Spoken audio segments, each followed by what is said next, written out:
L'œuf de soleil. Sur une île vivait Milad, pauvre femme qui ne possédait qu'un petit lopin de terre. Chaque jour, elle cultivait et soignait le taro qui lui fournissait toute sa nourriture. Un matin qu'elle allait à son champ, elle aperçut un œuf dans une touffe de broussailles. Elle le ramassa et l'examina de tous les côtés. Comme elle le tenait en main, elle le réchauffa et l'œuf grossit. Milad le rapporta chez elle, car ses mains et sa tête lui disaient que ce n'était pas un œuf d'oiseau, mais du soleil, que c'était le soleil qui l'avait pondu afin qu'elle en ait un enfant. Elle l'installa dans une corbeille encore plus douillettement qu'une mère l'aurait fait pour son petit, car Milad n'avait pas d'enfant. 3 jours passèrent, et l'enfant du soleil sortit de l'œuf.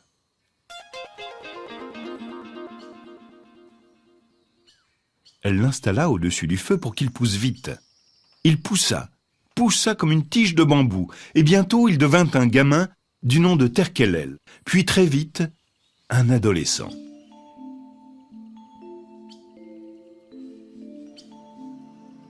Le jeune homme demanda un jour à Milad, « Maman, chaque jour nous mangeons la même nourriture, des taros et encore des taros et toujours des taros. Pourquoi n'y a-t-il pas autre chose ? Je suis pauvre, mon fils. Je suis une femme qui n'a qu'un petit lopin de terre. Je n'ai pas d'autre nourriture. Je n'ai même pas de mari qui pourrait aller pêcher. » Terkelel se promena le long du rivage et chercha parmi les coquillages celui qui lui dirait comment aider Milad. Il trouva soudain ce qu'il cherchait, mais pas parmi les coquillages.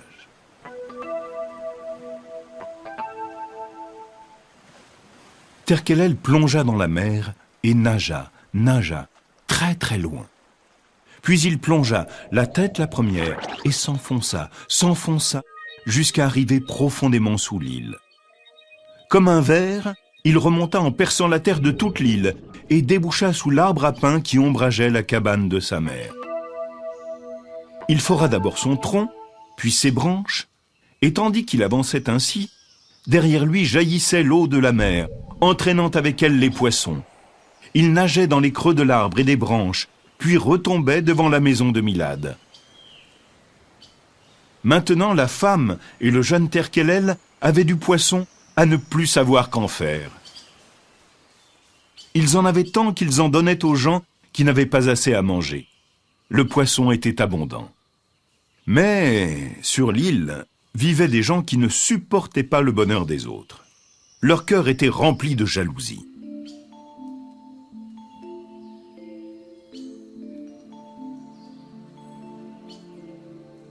Une nuit, ils prirent des haches, allèrent vers l'arbre à pin de Milad et en coupèrent une grosse branche. Dès que celle-ci tomba, l'eau de mer se transforma en cascade. Elle coula à gros flots, se répandit, et bientôt l'île entière fut sous les eaux. La mer avait avalé l'île comme une plage à marée haute, et avec l'île tous les gens qui y vivaient. Seul le fils du soleil, Terkelel, resta au-dessus des eaux. Il vola plus haut, vers le soleil. Milad avait d'abord nagé, puis elle avait crié, et elle était morte.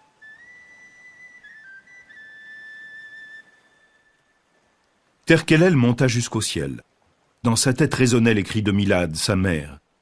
Il se dit, « Je vais demander au roi du ciel de lui rendre la vie. » Quand il fut tout près des cieux, il vit se dresser sur sa route l'homme de pierre, le gardien des lieux. Dès que celui-ci surprenait quelqu'un sur le chemin de la voûte céleste, il avertissait les gens dans le ciel. Il sifflait comme un cyclone, car l'air passait à travers ses lèvres de pierre. Terkelel arracha des feuilles de pandanus et y enveloppa l'homme de pierre. Puis il l'emporta. Il arriva au ciel et se présenta devant son roi.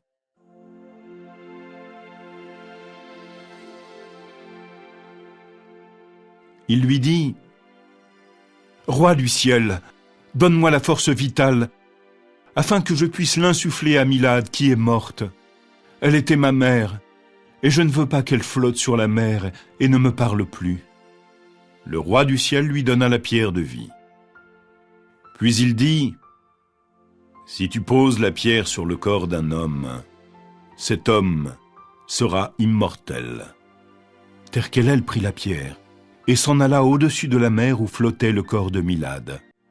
Il y déposa dessus la pierre, et Milad fut de nouveau vivante.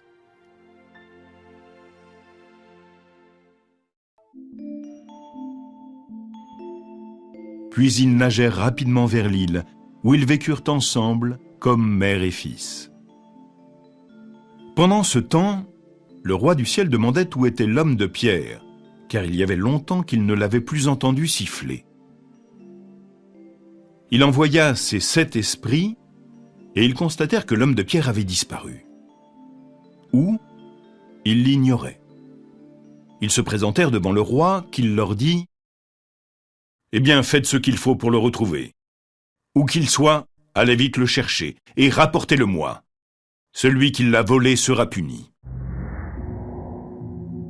Les esprits descendirent sur l'île dans la mer. Ils cherchèrent sur la terre ferme, ils cherchèrent sur l'eau, mais ils ne trouvèrent pas l'homme de pierre. Ils pénétrèrent à l'intérieur de l'île, arpentèrent le rivage, toujours rien. Finalement, ils entrèrent dans un bois touffu et ils virent l'homme de pierre. Il était caché par des feuilles d'arbre. Les esprits le laissèrent là.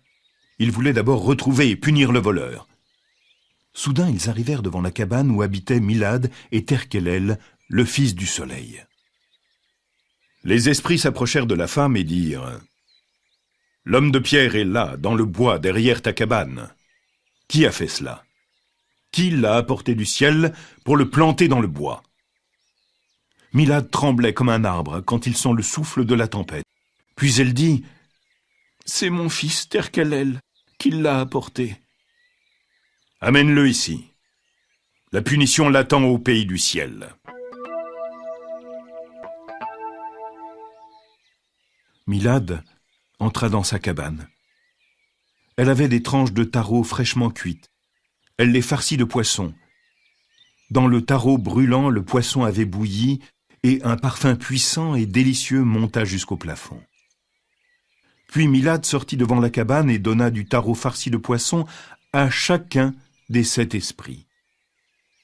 Ils ne connaissaient pas cette nourriture. Jamais ils n'y avaient goûté.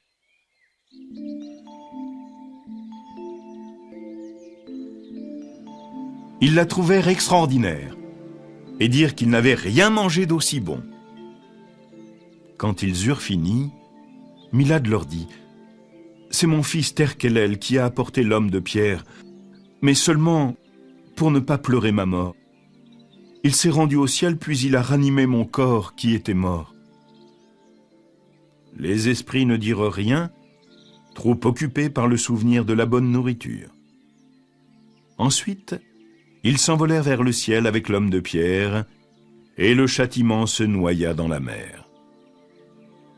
L'homme de pierre se dressa de nouveau dans les hauteurs, il siffla et fit hurler le vent. Il mena la garde du ciel.